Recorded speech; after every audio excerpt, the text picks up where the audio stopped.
What's up, everyone? I'm Ryan Friend with Dust2.us. I am joined here by the man, Danny cxzi, fresh off a 2-0 victory against Apeks.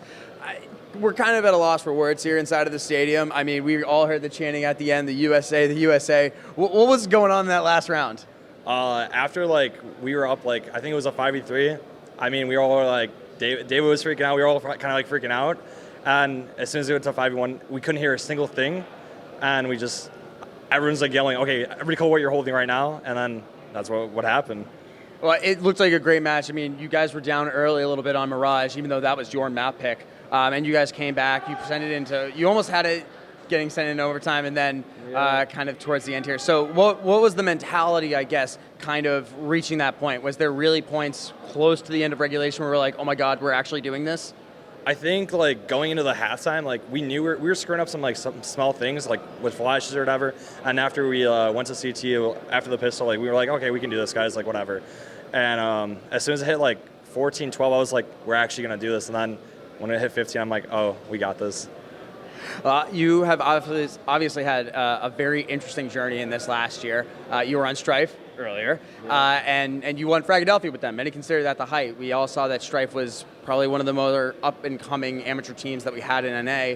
Obviously, you left after some controversial events that happened, and now you're with Gaming Gladiators, and you're in almost pole position to repeat as a Frag champion. To you, what does it mean to come back to a staple North American event like this and be a returning champ? It feels pretty good. I mean, overall, in North America, the talent's kind of spread thin, so it's it wasn't too hard for me to come back. I feel like someone had to give me a chance, and Stanislaw definitely gave me that chance to kind of prove myself. And then after some time, obviously B-Hop was going pretty well, and then Gaming just made a change, and they picked me up, and I was like, yeah, I'm down. I mean, I couldn't turn that down. What does it mean for your squad and kind of making a statement match like this? Everyone on that team has kind of been around, and obviously there's been controversy with Gaming Gladiators, but recently they've continued to put up results. You've continued to put up results. How do you see your individual players stacking up against the rest of NA?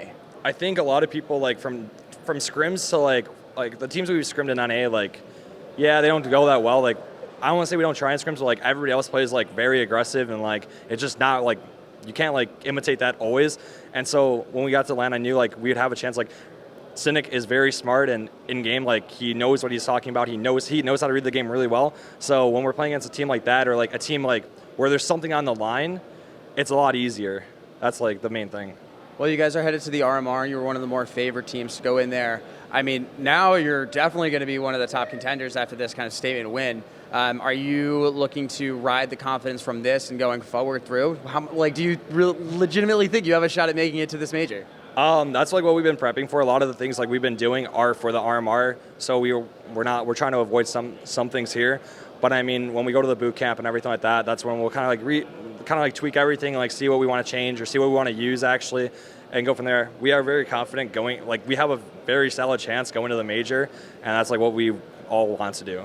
Well, talk to me a little bit about the boot camp. Obviously, you guys have gone ahead and set up a GoFundMe. People have been fundraising for it.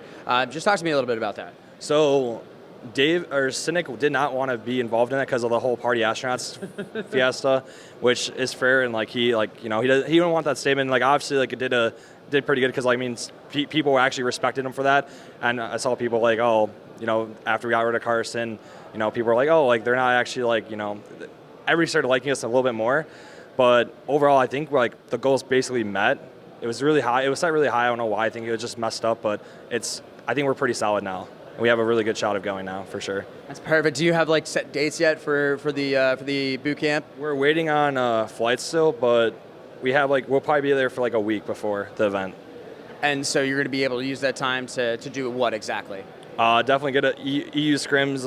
Definitely just grind out certain things that we need to work on. At home, it's I don't want to say we don't have time, but it's a little bit different because people aren't scrimming 9 hours a day. There's only a certain period of time you can scrim, and besides that, you don't want to scrim some of those teams because it's not worth it to you. So it's at least now we have time where we can actually scrim against good players or good teams, sort of say, and get it worth it. Get worth out of it. So Fragadelphia has obviously grown even further from where it was at Fragadelphia 16. We have so many international teams. What does it mean for an NA player like yourself, who's kind of risen to the top, to have an event like this where it is so big and so many people are involved in it? I mean, like, it's really cool that, like, the EU teams are coming over. Like, I mean, the academy teams, like, yeah, they're, like, still not terrible, but, like, I feel like the level from, like, ECL to, like, the academy level, maybe not big, but most of, like, the other teams, like Rebels, like, I don't know how a lot of the teams were losing to them.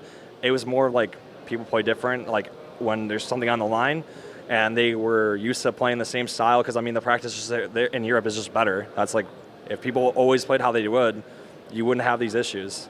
So do you really think that the upsets that you guys are having against EU is just because you're more confident than a lot of the other NA teams, and you feel like you know their style?